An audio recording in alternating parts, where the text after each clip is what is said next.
তোমার তো দীর্ঘদিন গাড়ি হারাই গেছে তোমার আম্মু মারা যাওয়ার পরে। তুমি হারাই যাওয়ার পরে যে আজকে যে নতুন গাড়ি পাইছো, তোমার অনুভূতিটা কেমন?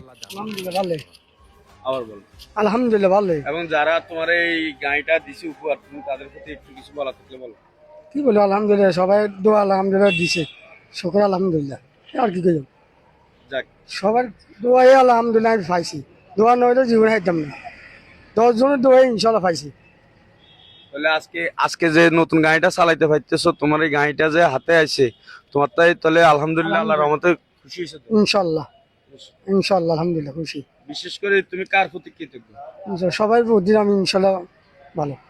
আমি খুশি না, সবাই ইনশাল্লাহ ভালো। যাক আলহামদুলিল্লাহ।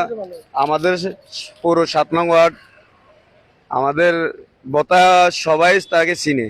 সে আমাদের 7 নং ওয়ার্ড আপনার শ্রীপুর এলাকার বাসিন্দা।